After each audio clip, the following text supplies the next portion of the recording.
ಚಂದ್ರಶೇಖರ್ ಸ್ವಾಮೀಜಿಗಳ ಹೇಳಿಕೆ ವಿಚಾರಕ್ಕೂ ಸಂಬಂಧಪಟ್ಟಂತೆ ಡಿಕೆ ಶಿವಕುಮಾರ್ ಪ್ರತಿಕ್ರಿಯೆಯನ್ನ ಕೊಟ್ಟಿದ್ದಾರೆ.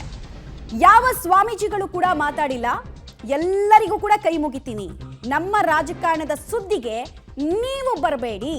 ಸ್ವಾಮೀಜಿಗಳಿಗೆ ಡಿಸಿಎಂ ಡಿಕೆ ಶಿವಕುಮಾರ್ ಮನವಿಯನ್ನ ಮಾಡಿಕೊಳ್ತಾ ಇದ್ದಾರೆ. ಒಂದ್ ಕಡೆಗೆ ಅವರ ಪಕ್ಷದ ನಾಯಕರುಗಳಿಗೆ ಶಿಸ್ತಿನ ಪಾಠ ಹೇಳಿದ್ದಾರೆ, ಇನ್ನೊಂದು ಕಡೆಗೆ ಸ್ವಾಮೀಜಿಗಳಿಗೆ ಮನವಿ ಮಾಡಿಕೊಳ್ತಾ ಇದ್ದಾರೆ. ಈ ಮನವಿಗೆ ಓಗೊಟ್ಟು ಸ್ಪಂದಿಸ್ತಾರಾ ಅಥವಾ ಮಾತುಗಳನ್ನ ಮುಂದುವರಿಸ್ತಾರಾ? ಯಾಕಂದ್ರೆ ಸಮುದಾಯವಾರು ಡಿಸಿಎಂ ಹುದ್ದೆ ಕೇಳೋದ್ರಿಂದ ಹಿಡಿದು ಅದು ಹಿಂದೆ ತಳ್ಳಲ್ಪಟ್ಟು ಸಮುದಾಯವಾರು ಸಿಎಂ ಹುದ್ದೆಗಳನ್ನ ಕೇಳೋದಕ್ಕೆ ಸ್ವಾಮೀಜಿಗಳು ನಿನ್ನೆಯಿಂದ ಸ್ಟಾರ್ಟ್ ಮಾಡಿದ್ದಾರೆ. ಸೊ ಇದು ಎಲ್ಲಿಗೆ ಹೋಗಿ ಮುಟ್ಟುತ್ತೆ ಈ ಸಂಘರ್ಷ ಅನ್ನೋ ವೇಳೆಯಲ್ಲೇ ಡಿಕೆ ಶಿವಕುಮಾರ್ ಅವರು ಮನವಿಯನ್ನ ಎಲ್ಲಾ ಸ್ವಾಮೀಜಿಗಳಿಗೆ ಕೂಡ ಕೇಳ್ಕೊಳ್ತಾ ಇದ್ದಾರೆ.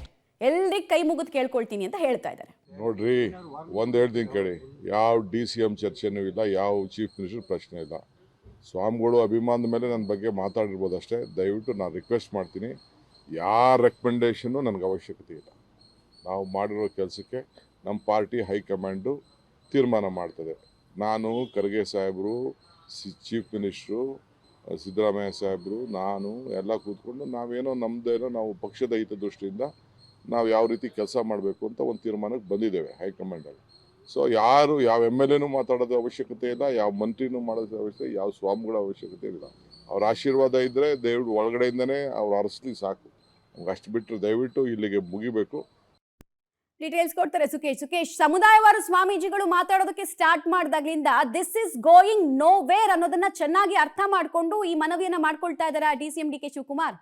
ಖಂಡಿತ ಮಮತಾ, ಯಾಕಂದ್ರೆ ಸ್ವಾಮೀಜಿಯವರು ಮೊದಲು ಹೇಳಿಕೆಯನ್ನು ಕೊಟ್ಟಿರಬಹುದು ಚಂದ್ರಶೇಖರ ಸ್ವಾಮೀಜಿಗಳು, ಆನಂತರ ಬೇರೆ ಬೇರೆ ಸಮುದಾಯದ ಸ್ವಾಮೀಜಿಗಳ ಹೇಳಿಕೆಗಳು ಕೂಡ ಬರಕ್ ಶುರು ಆಗಿರುವಂಥದ್ದು. ಹಾಗಾಗಿ ಸ್ವಾಮೀಜಿಗಳು ರಾಜಕಾರಣದ ವಿಚಾರಕ್ಕೆ ಬರಬೇಡಿ ಅನ್ನುವಂಥದ್ದು, ಅಂದ್ರೆ ಇಲ್ಲಿ ಪಕ್ಷದ ತೀರ್ಮಾನ ಅಥವಾ ಸರ್ಕಾರದ ಮಟ್ಟದಲ್ಲಿ ಆಗ್ಬಹುದಂತ ನಿರ್ಧಾರ, ಇದನ್ನು ಯಾವುದೇ ಸ್ವಾಮೀಜಿಯವರ ಮಾತನ್ನ ಕೇಳಿ, ಸಮುದಾಯದ ಸ್ವಾಮೀಜಿಯ ಮಾತನ್ನ ಕೇಳಿ ಹೀಗೆ ತೀರ್ಮಾನ ಮಾಡೋಕ್ಕೆ ಆಗಲ್ಲ ಅನ್ನುವಂಥದ್ದು. ಹಾಗಾಗಿ ಆ ವಿಚಾರಕ್ಕೆ ಬರಬೇಡಿ, ನಾವೇನೋ ಒಂದು ತೀರ್ಮಾನ ಮಾಡ್ಕೋತೀವಿ ಅನ್ನುವಂಥದ್ದು.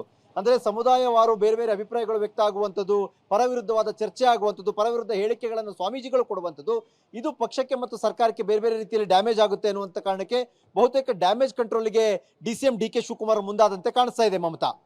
ಓಕೆ ಸುಕೇಶ್, ಇದ್ರ ಜೊತೆಗೆ ಈಗ ಸಮುದಾಯವಾರು ಸ್ವಾಮೀಜಿಗಳು ಮಾತಾಡೋದ್ರಿಂದ ಎಲ್ಲರೂ ಫಲಾನುಭವಿಗಳಾಗೋದಕ್ಕೆ ಬಯಸ್ತಾರೆ. ಸೊ ನನ್ನ ಮಹತ್ವಾಕಾಂಕ್ಷೆ ಈಡೇರಲ್ಲ ಅನ್ನೋದು ಕೂಡ ಒಂದು ಸಣ್ಣ ಸೂಕ್ಷ್ಮತೆಯಲ್ಲಿ ಕೊಟ್ಟ ಹೇಳಿಕೆ ಅನ್ನೋದು ಕೂಡ ಇಲ್ಲಿ ಪ್ರಶ್ನೆ ಆಗುತ್ತೆ ಅಂತ. ಖಂಡಿತ ಹೌದು, ಯಾಕಂದ್ರೆ ಒಂದು ಕಡೆ ಸ್ವಾಮೀಜಿಯವರ ಹೇಳಿಕೆ ಕೊಟ್ಟಿದ್ರು ಕೂಡ ಅದಕ್ಕೆ ನನಗೆ ಸಂಬಂಧ ಇಲ್ಲ ಅನ್ನುವಂಥ ರೀತಿ ಅಥವಾ ಅಭಿಮಾನದ ಹೇಳಿರ್ಬೋದು ಅನ್ನೋದು ಒಂದು ಕಡೆ. ಆದ್ರೆ ಯಾವ ಸ್ವಾಮೀಜಿಗಳು ಕೂಡ ಮಾತಾಡೋದು ಬೇಡ, ಈ ವಿಚಾರದಲ್ಲಿ ಮಧ್ಯಪ್ರವೇಶ ಮಾಡೋದು ಬೇಡ ಅನ್ನುವಂತ ಹೇಳುವ ಮೂಲಕವಾಗಿ ಎಲ್ಲ ಸ್ವಾಮೀಜಿಗಳ ಹೇಳಿಕೆಯನ್ನು ಕೂಡ ರಾಜಕೀಯವಾಗಿ ಪ್ರಾಮುಖ್ಯತೆಯನ್ನು ಕೊಡೋದು ಬೇಡ ಅಥವಾ ಪರಿಗಣಿಸೋದು ಬೇಡ ಅನ್ನುವಂತ ದಾಟಿಯಲ್ಲಿ ಅವರು ಪ್ರತಿಕ್ರಿಯಿಸಿದಂತೆ ಕಾಣಿಸ್ತಾ ಇದೆ ಮಮತಾ.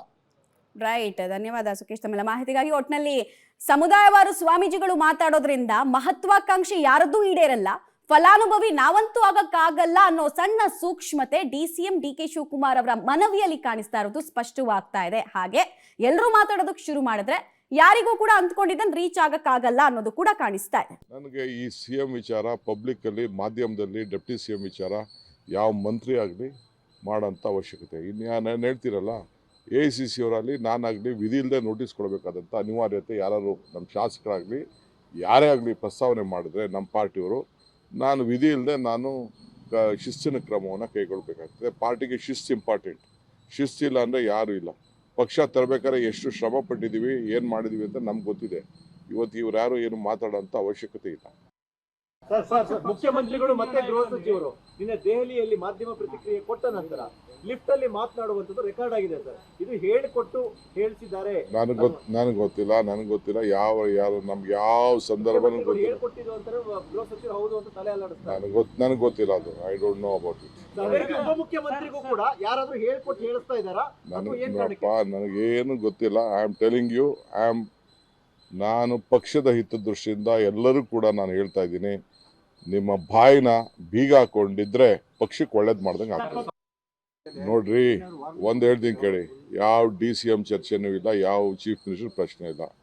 ಸ್ವಾಮಿಗಳು ಅಭಿಮಾನದ ಮೇಲೆ ನನ್ನ ಬಗ್ಗೆ ಮಾತಾಡಿರ್ಬೋದು ಅಷ್ಟೇ. ದಯವಿಟ್ಟು ನಾನು ರಿಕ್ವೆಸ್ಟ್ ಮಾಡ್ತೀನಿ, ಯಾರ ರೆಕಮೆಂಡೇಷನ್ನು ನನಗೆ ಅವಶ್ಯಕತೆ ಇಲ್ಲ.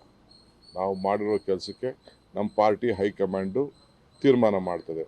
ನಾನು ಖರ್ಗೆ ಸಾಹೇಬರು, ಚೀಫ್ ಮಿನಿಸ್ಟ್ರು ಸಿದ್ದರಾಮಯ್ಯ ಸಾಹೇಬರು, ನಾನು ಎಲ್ಲ ಕೂತ್ಕೊಂಡು ನಾವೇನೋ ನಮ್ಮದೇನೋ ನಾವು ಪಕ್ಷದ ಹಿತದೃಷ್ಟಿಯಿಂದ ನಾವು ಯಾವ ರೀತಿ ಕೆಲಸ ಮಾಡಬೇಕು ಅಂತ ಒಂದು ತೀರ್ಮಾನಕ್ಕೆ ಬಂದಿದ್ದೇವೆ ಹೈಕಮಾಂಡಲ್ಲಿ.